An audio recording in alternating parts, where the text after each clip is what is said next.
Michael Snyder is our resident film critic, and the Oscars this Sunday. Best Picture. Let me read you the list of films that have been nominated by these white people.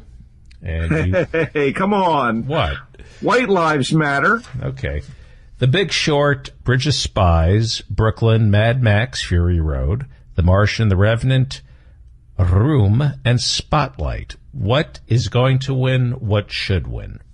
Well, I think that the buzz currently for the wilderness epic of a fur trader against the elements and a vile nemesis, the Revenant, it's got so much buzz now that I think people consider it the favorite. But I tell you what should win, The Big Short. A shocking turn of events. The lowbrow comedian loving director-writer Adam McKay makes one of the most astute, entertaining, and amusing looks at the horrible economic circumstances and the banking crisis of the late 2000s in The Big Short, and knocked my socks off. Funny and entertaining. It really definitely was my favorite film of the year. I agree with you, and I'm surprised by the reaction The Revenant is getting. If you watched it at home as a screener, which I would assume a lot of the Academy members did, I don't think they're going to make it the Best Picture. That is a movie you have to see. You have to be forced to see in a theater. I think you're right. The Big Short should win, and I have a feeling it might. Achievement in directing. Adam McKay for The Big Short, George Miller for Mad Max Fury Road, Alejandro Gonzalez Iñárritu, The Revenant, Room, Lenny Abramson, and Spotlight, with directed by Tom McCarthy. What's going to win? What should win? Well, I think Iñárritu. Again, inside track was this crazy buzz over The Revenant, but the orchestration of Fury Road on the part of George Miller is so impressive and overwhelmingly exciting and visually stunning that, I feel you've got to give it to him as the ringmaster of this phenomenal visual circus. Again, I thought Adam McKay had such a deft hand in The Big Short. The wit and the information delivered by The Big Short over the course of its running length, and the way the actors, including Christian Bale and Steve Carell and many, many others, delivered on their roles, makes me think that his accomplishment should not be sneezed at, particularly. And again, this is not one of those things where, it's the talking dog. It's not how well he does it. It's the fact that he talks at all. It's not that it's not comedy. It's the fact that he was able to do something that wasn't lowbrow comedy. I don't think that. I thought it was a real wonderful piece of work. I also thought the other directors, including the guy who directed Room, Lenny Abramson, fine work. But I think in terms of prodigious achievement, you got to give it to George Miller or Iñárritu, because The Revenant also quite a spectacular run. Best lead actor, Bryan Cranston for Trumbo, Matt Damon for The Martian, Leonardo DiCaprio for The Revenant, Michael Fassbender for Steve Jobs, and Eddie Redmayne for The Danish Girl.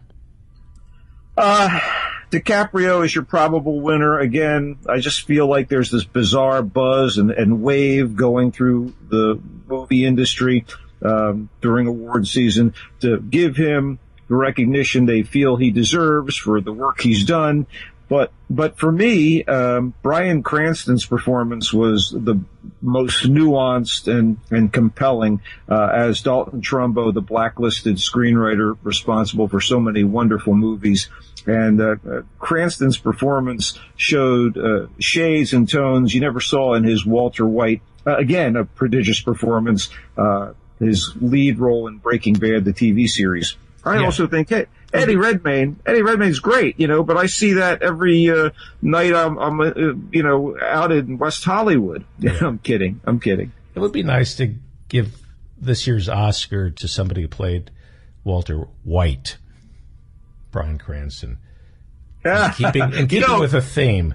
Walter White's life mattered. Come on. Okay. Best Supporting Actor, Christian Bale for The Big Short, Tom Hardy for The Revenant, Mark Ruffalo for Spotlight, Mark Rylance for Bridge of Spies, and Sylvester Stallone for Creed. I have some thoughts on this. You go ahead. I love Christian Bale's performance. It was against type and very funny, entertaining, and engaging. I thought Tom Hardy, it wasn't a difficult thing to be a bastard for a guy like this with his range, and he has great range, and he did a good job there. What was the other movie Tom Hardy was in this year where he played two parts? He played the Cray brothers in Legend, the story of the twin crime bosses in London. How come he didn't get nominated for that? Because that wasn't pushed the way it may have been in the UK. He probably got more recognition at the BAFTAs. But let me continue by saying Mark Rylance, to me, gave the best supporting performance of all in a movie I was, I enjoyed Bridge of Spies. It's a docudrama about U-2 pilot Gary Powers getting shot down and what the espionage community did in reaction to that. But Sylvester Stallone is almost a shoo-in for Creed. And rightfully so. He deserves it. Great performance. To me, my favorite was Rylance, and if you're judging the tenor of the performance, I'd do that. But hey, give it to Stallone. Come on.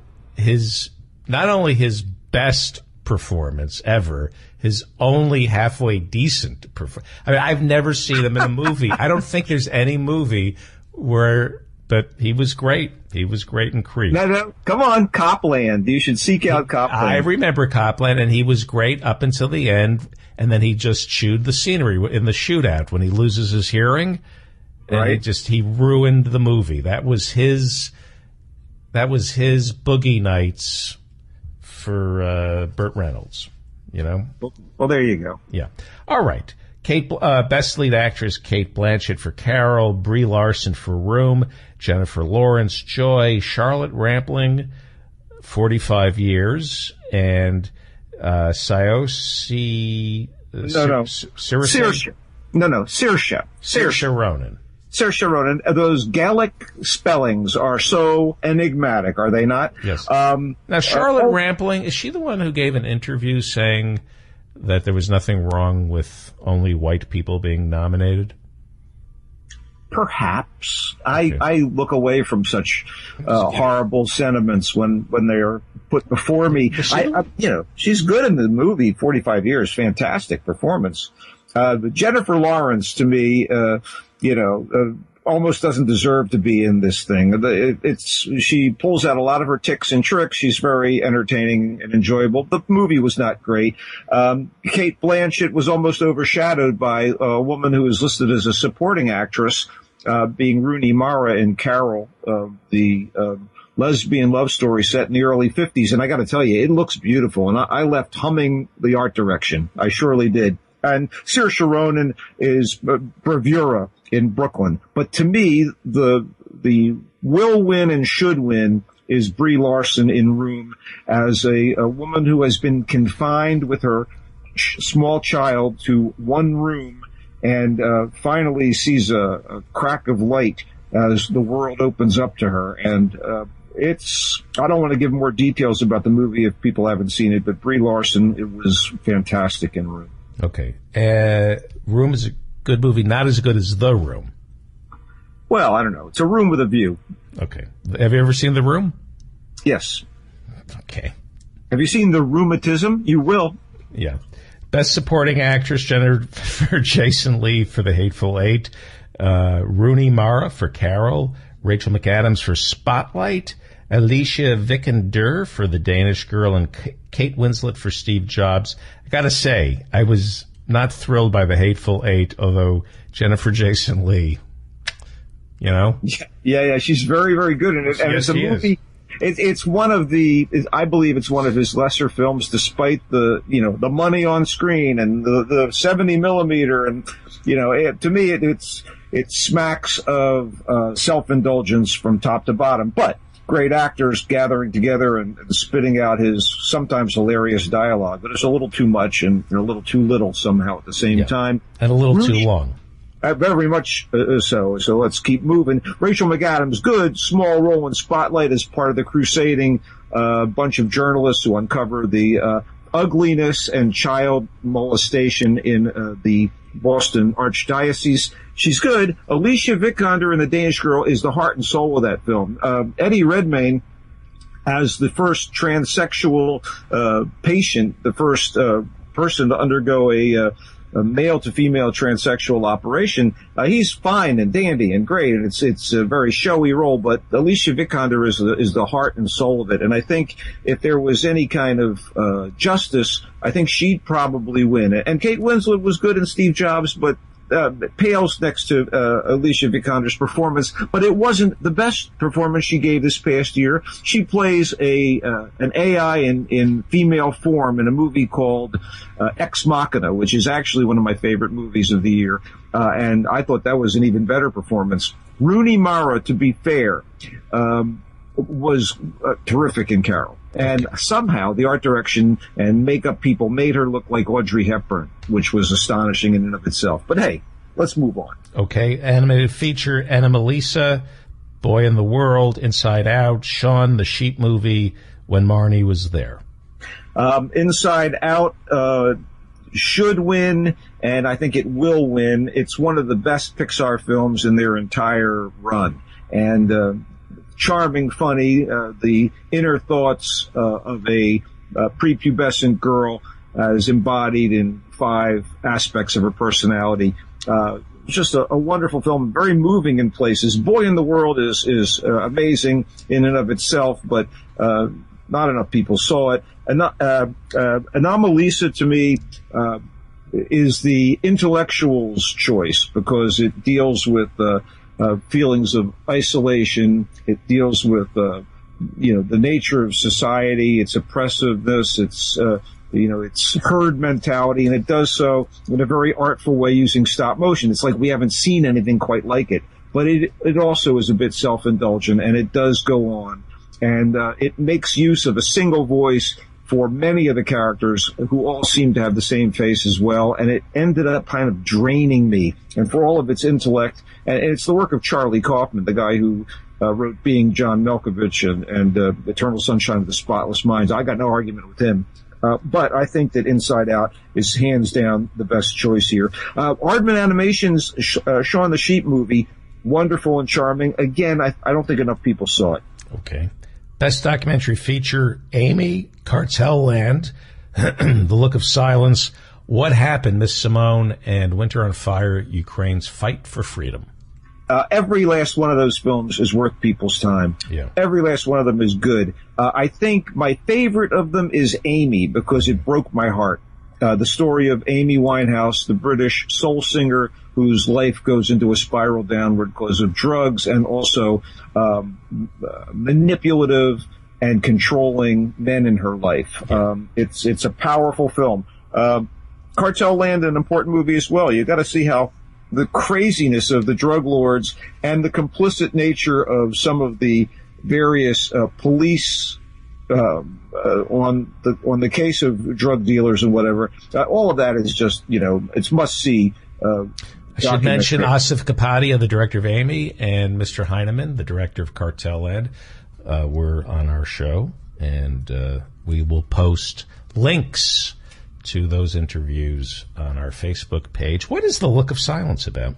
The Look of Silence is actually an offshoot or a kind of a companion piece to another film about the horrible and just appalling oppression that went on in Indonesia or is it Cambodia? Now you've got me kind of balled up. Okay, let's move on. We're running out of time. Best foreign language film, Embrace of the Serpent from Colombia, Mustang from France, Son of Saul from Hungary, Thebe from Jordan, A War from Denmark. All 4 movies are amazing, and I recently saw Embrace of the Serpent, which is set in the Amazon and glorious to look at, about a couple of researchers who encounter the last shaman of his tribe. It's a fantastic film. Mustang, a family drama and a little something about sisterhood. Son of Saul, though, is the most powerful of the 5 films mentioned as far as I'm concerned, and it seems like an odds-on sure shot to win. It's Life is Beautiful without the charming comic presence in the middle. It's a concentration camp drama where you're right in the showers with the victims. It is brutal and a necessary viewing. What do they say? Never forget. Live action short film, the director and star of Shock, was on today's show. So I should mention that. They're going to be at the Oscars. Hey, Michael Snyder, our resident film critic, thank you so much. Nice to be on board, my friend. Enjoy your weekend.